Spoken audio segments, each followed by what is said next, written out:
Welcome, Tom, and thank you very much for joining this video series on showcasing HKIAC's leadership. I'm going to give a brief introduction to our listeners and viewers of your profile, and then we'll get into the interview. So Tom, you're a British national. You were educated at Cambridge University in the UK. You are admitted in England and Wales, and later in Hong Kong, and also as a foreign legal consultant in South Korea. You started private practice in London, and then you moved out east to Hong Kong and South Korea, first of all with Herbert Smith Freehills, and then you joined Clifford Chance in 2014. You were made a partner there in 2019, and you are the head of the Korean disputes practice, as well as a senior member of the Greater China practice. You are regularly appointed as arbitrator, and as of December last year, you were appointed to HKIAC's council and to our appointments committee. Have I missed anything out? It's good to be reminded. I think that's everything. Great, great. So I wanted to talk to you because you've had the special experience of practicing in 3 different jurisdictions, 2 common law, 1 civil law. And I want to focus on the Asian jurisdictions, Hong Kong and South Korea, because they're such important jurisdictions embedded in really significant Asian economies. And can you tell me a little bit about how you would describe the development of both jurisdictions as dispute resolution venues over your time working in each? Yeah, so interesting this has kind of come to my fore recently because I'm recutting a chapter of a book called A Practical Guide to Arbitration in Hong Kong. And it's interesting, I think the chapter's been in circulation for a while, and it probably was first drafted about 10 years ago when I first came to Hong Kong. And you read some of it and you think, wow, things have moved quite fast. So it talks about kind of Hong Kong as a seat and developing and being a competitor.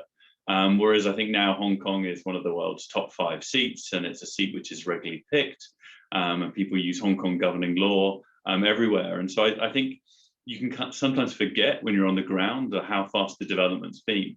So I think for Hong Kong, when I first came, it was already an established seat. But I think all of the big firms, the big international firms, were kind of doing a push and institutionalizing themselves in the region. So it was the kind of start of Clifford Chance. I've got to name my firm first. Clifford Chance, Herbert Smith, A&O, and then also some of the American firms kind of really starting their push on APAC arbitration, and they all kind of started it in Hong Kong. And then you've seen that development over the past 5 years that everyone's got really big China teams, and Hong Kong's had that development. And on this book chapter, it's quite interesting. It talks about, ICC is the dominant form of arbitration in Hong Kong, and this is just 10 years ago. Whereas I'd say it's really the reverse now on what I see and what we put in contracts. It's, HKIAC for a Greater China related dispute 90% of the time. And ICC is still relevant, but I think it's become the regional institutions have become more and more and more important and trusted. And then Korea is another interesting example. When I went to Korea, I think in 2012, Korea was quite nascent. They'd gotten international rules, but people weren't choosing Korea as a seat, or they weren't choosing KCAB. And it's had this rapid development, and it was quite fun to be part of, is that you got the chance to kind of, as quite junior lawyers, help draft rules, help work with the secretariats there, and help see that evolution. And in that time, Korea's passed a whole series of legislation, kind of updating itself with the model law, engaging new rules, and also kind of passing various supportive acts in support of arbitration.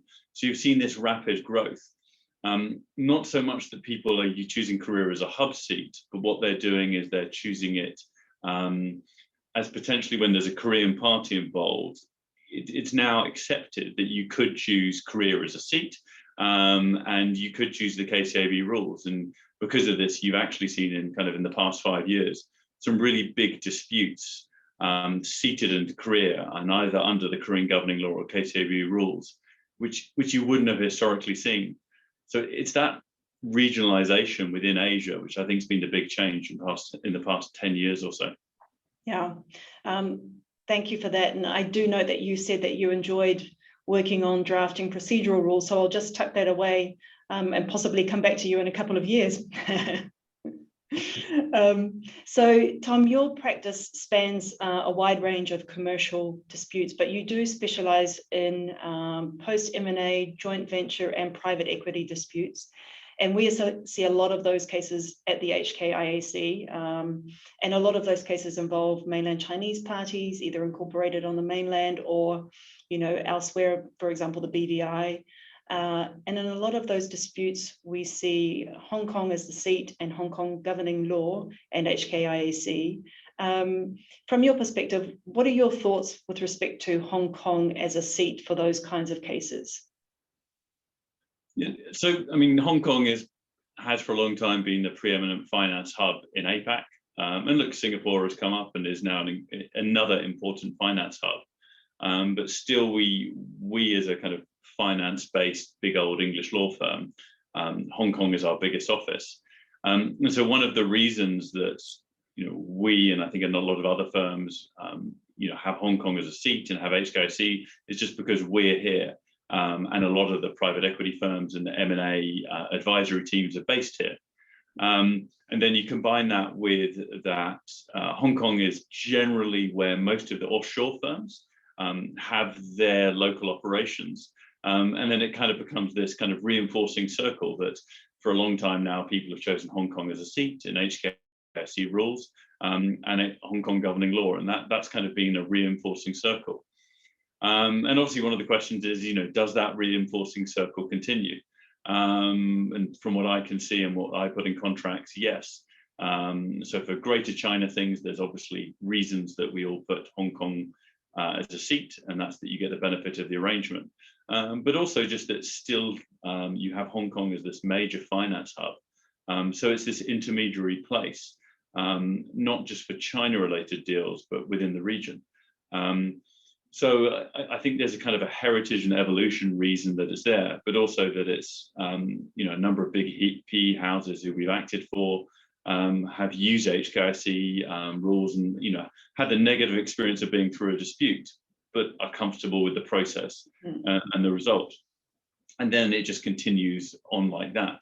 And I think one of the reasons I've always interacted with the HKIAC is, despite being a disputes lawyer, to kind of give that corporate perspective, to kind of say, look, it's really important to make sure that we keep serving in Hong Kong corporates and PE houses and M&A to make sure that the process works for them, that we need to make sure that we've got an eye to those users. Yeah, absolutely.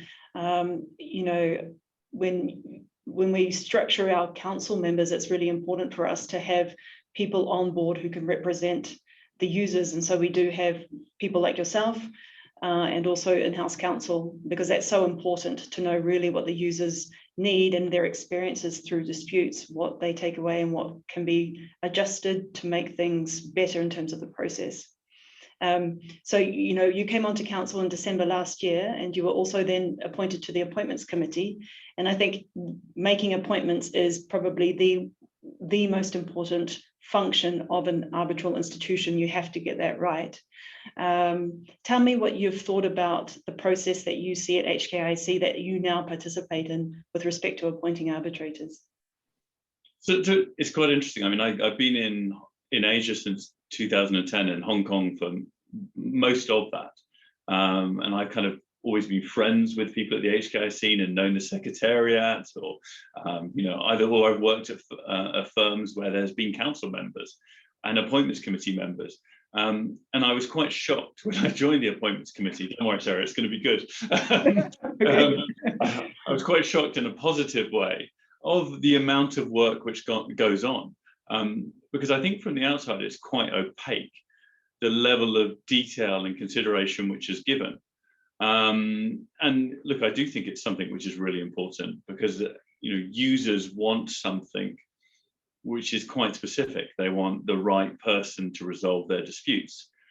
And it's interesting, I care a lot about things like diversity and representation, but it's interesting that users actually just want someone to resolve their dispute, and everything else comes secondary. And it's really interesting seeing all of this being played through the appointments committee. That there's a real effort gone to go wide and far on who could potentially do it, and then real discussions through that lens of potential candidates on who should do this, who's actually best placed to do it. You know, we've got the broad option. Now let's really make sure they are well suited and have the experience to do this efficiently and to get it right. So it's quite shocking how much work goes in, but also, you know, the thought which goes in to getting that right result. And it's, you know, it's fun to be part of and actually give maybe the slightly boring corporate perspective on making sure the appointments are right. Yeah, no, and I think I've said to you before that it's really important to get your perspective on all of the suggestions that we put up to the appointments committee. That's really helpful. You know, so I said, you know, I think that's one of the most important functions that we have is getting appointments right, but it's also producing rules that work for users broadly speaking, so for your small cases, but also your most complex big cases. And then also making sure that we manage cases intelligently and efficiently. I think those are the, you know, the three keys that you have to get right as an institution. But you talked a little bit about diversity there, and I just wanted to get your thoughts on what areas you think institutions, in what ways institutions could also contribute to the dispute resolution community, let's say. What are the other ways that institutions you think should contribute? Yeah, so I think there's a tension there, and it's one we all know in arbitration. I think Freshfields, a long time ago with the Freshfields Pledge, made people start thinking about it. You know, let's make sure there are women, and that's, you know, there's only one part of diversity, but let's start there, and let's make sure there are women on the list.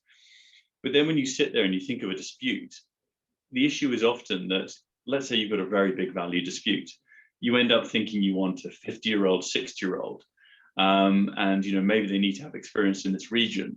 And you realize that actually, just due to the historical evolution again, that we don't have that many senior female arbitrators with significant experience. Maybe we've got senior female litigators, and that you're playing within narrow pools. But then what I think is a real focus on what institutions are getting right, they're saying, well, look, where do we need to be in 5 years? Let's start working now. So, you know, what we need to do is find someone who's 35, 40, who's involved and knows this and is at the start of their career, and let's work with them to develop them. Because we can't just all of a sudden flick a switch and just put someone into a role and make it work. So I think that's what institutions have got to do. They can't solve this problem overnight, but they've got to invest in finding the solution. And it's something which, again, I see now, and I kind of hopefully every now and then come up with names. I say, well, look, here's someone who's really good. We need to start investing in them now, and it's going to be a 5 or 10 year, you know, process where we work hand in hand with them. But that's going to mean in 5 or 10 years' time, we're going to have this incredible bench of, you know, not only female and male, you know, language capability, different perspectives, different backgrounds, you know, from the mainland, from Hong Kong, from Vietnam. You know, we're growing all of that now, but it requires really a lot of effort. You know, that's what's quite enjoyable to see. Yeah, that's an exciting part of the work. And I hope that, you know, in 5-10 years' time, we can look back and really see the change. Which brings me to my next question, my last question, which is about the younger generation, because you've been involved in a number of groups, you know, younger groups attached to institutions like HKIAC's own HK45, which has the eligibility criteria in the title. And despite your long years of experience, you're still eligible, I understand, Tom? Yeah. And also LCIA's group and the ICC's YAF. And as a senior practitioner, younger person, what would be your 3 top pieces of advice to the next generation of arbitration practitioners? I think, you know, if it's senior, junior for a barrister, maybe we just call me, I'm middle-aged now. Okay. We'll just say that. So I think the 3 pieces of advice. There's one thing with the arbitration world or community or mafia, however you describe it, that sometimes you can get lost in the fluff. I think the number 1 piece of advice is go and do cases. And so that's what I think you need to focus on, is how do I get experience of cases? And if you can't get a job at a firm, go to an institution. There's all different ways to get that experience. And so I think the number one bit of advice is go and find a way to do what you want to do. And it doesn't need to be at the firm you ultimately want to end up with or doing the kind of cases. It's just getting the experience and seeing the procedural ins and outs. And institutions are useful places to that, because I always think institutions, when they work well, can be like a coffee shop. It's a way that you can meet and interact with other people. So the number one is kind of try and use institutions to find ways to do the work. It's either kind of go and get in at the ground floor at a firm, or work for an arbitrator, or be a tribunal secretary, or go and work in an institution, because those are all ways to get that experience, and you need to work with an arbitration institution to do that. Kind of as an adjunct to that, number two would be get involved. Often what we find is kind of people, I was a judge for 30 years, appoint me as an arbitrator. Now there are some people who you're going to bite their hand off to do that, but not many. I think really what people need to do is, if you want to do arbitration, you need to do it, as I was saying, but also get involved, because that's the way you're going to be able to do it, and the way you're going to learn and meet people and get up to date. It doesn't mean you need to know and learn every iteration of the rules, but you just need to be part of this community, part of this discussion. And it's a sadly welcoming one. There's no one who's more likely to talk about their industry than an arbitration practitioner. And people are really keen to get involved. So in Hong Kong at the moment, there are various ways in which to do this. EBRAM is launching, and they're going to rewrite their rules. That's a way for junior level people to get involved and get interested. Turn up to the HK 45 lectures. Really just dig into these things. And the third one would be, and again, this is institutions play this coffee house role in this, find a mentor. I've had the real benefit within English firm structures are great on giving mentorship, because you have, sorry, I pronounced that very strangely, mentorship. I've got an American wife, and she's infecting me, especially my son is repeating it back to me. They're really great at having older people who are there and take that role, but not all structures do that. Some firms are shallower on the mentorship pool. If you're at the bar, you can't find it. Find someone who will act that role. And again, because people in arbitration kind of love what they do, they're often happy to take mentorship roles.